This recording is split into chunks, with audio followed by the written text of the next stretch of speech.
Hey, what's going on, everyone? It's Walt here from Down the Block Sports, and today I want to talk about Major League Baseball. According to multiple reports, another massive free agent is off the market. What I want to talk about today is who they signed and how this will help that team moving forward. Again, I'm Alec Walt. This is Down the Block Sports. Don't forget to like this video and subscribe to the channel for more of my exclusive content. Yes, according to multiple reports, first reported by ESPN's Jeff Passan, the San Francisco Giants and Carlos Correa have agreed to a 13-year, $350 million contract. So we've seen some massive free agents at the shortstop position sign this offseason.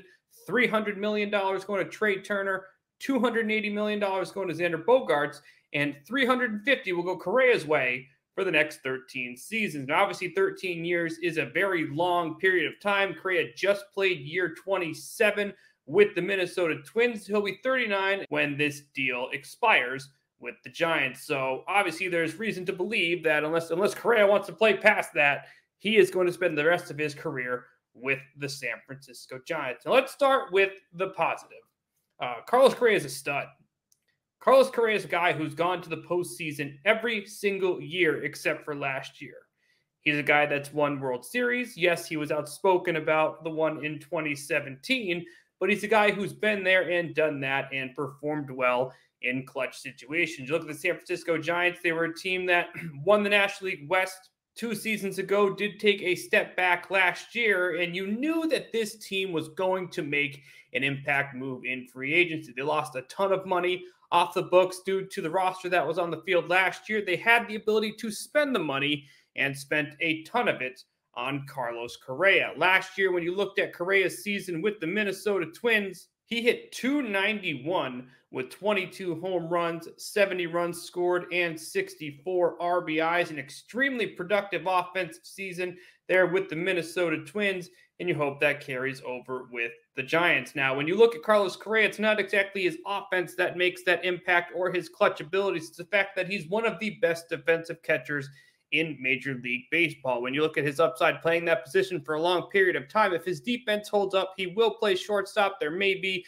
a defensive position change later in this contract. When you look at the upside here for Carlos Correa, it looks like he is going to be a shortstop for a huge chunk of time. Now, when you look at rivalries in Major League Baseball, the Giants and the Dodgers is certainly one that's near the top of the league. When you look at Carlos Correa going to San Francisco, he's going to a team that, Giants and Dodgers don't like each other. The Dodgers and Carlos Correa don't like each other. Remember in 2017, the Houston Astros opponent, who was the guy that spoke out the most? He was speaking out in defense of his team that beat the Dodgers. They don't like each other. This adds such a ridiculous element to this rivalry because no matter the team Carlos Correa plays on, if he goes to Dodger Stadium, he's going to get booed. Now he's going to Dodger Stadium with a San Francisco Giants uniform on. And Giants fans are going to back their guy. Think about what this addition to the rivalry means for the next 13 seasons. One of the best players at his position, a premium position in Major League Baseball, $350 million for the next 13 years. He's on his way to San Francisco, and I can guarantee you Dodgers fans will like that. Because here's the thing, earlier this offseason, the Dodgers were a team that had interest in Carlos Correa, had an opening at the shortstop position, had some money to spend after making some decisions with their current roster. And it was pretty clear that Dodgers fans were not going to respond well to a potential addition of Carlos Correa. And guess what? That decision led him going to a rival team. Now, when you look at the negatives to this deal, obviously the main one is the fact that it's 13 years. How good is he going to be when he's 37, 38, 39, and 40? Nobody knows. I mean, we've seen this happen to a majority of teams in Major League Baseball that signed these massive deals. I mean, look at the Angels. They signed an MVP in Albert Pujols, and at the end of the deal, he got DFA'd and was signing with another team. I mean, we've seen some of these deals absolutely fall apart. But when I look at this deal for the San Francisco Giants, They were a team that needed to take a step forward this year. They were a team that won the National League West 2 years ago and took a pretty steep step back in that division. I don't think Kapler or Zaidi are on the hot seat right now. I think if they have another poor season, they potentially could be. But when you look at the state of this division, everyone's getting, for the most part, better. I mean, the Dodgers, yes, they took a step back, but they're still an elite team in Major League Baseball. You look at the Padres, they just added Xander Bogaerts to a team that's getting Fernando Tatis Jr. back. They're a team we're expecting to be an elite team in Major League Baseball.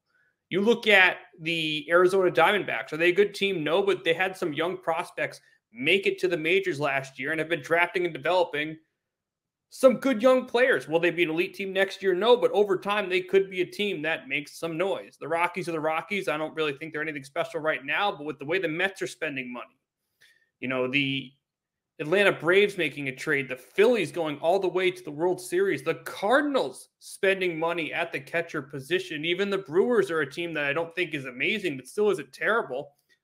There's some competition right now in the National League. They're a team that needs to go back to the playoffs. If they want to keep up with the National League right now, specifically in their own division moving forward, they have to add someone that can make impact on both sides of the field and someone who has experience winning these big games and big moments. And there's one of the best big moment players in baseball is Carlos Correa. So 13 years is outrageous, but they felt like the Giants and him made way too much sense. They needed to take that step forward, spend the money that they had, and they added someone that's going to be absolutely perfect for this team for the next, decade plus. I think this is a great addition for the San Francisco Giants. I think they made a hell of a move. I think the end of the contract scares me. I don't think he's going to play shortstop throughout the entire contract, but his defensive upside tells me he'll be at that position for a long time. I think the Giants killed it here. Just wait till he goes to Dodger Stadium. We added one interesting addition to the rivalry between the Dodgers and the Giants. What do you think of this deal between Carlos Correa and the San Francisco Giants? Feel free to give me your thoughts in the comments section below. Also, don't forget to like this video and subscribe to the channel for more of my exclusive content. Thank you, everyone, for tuning in, and we will see you very soon.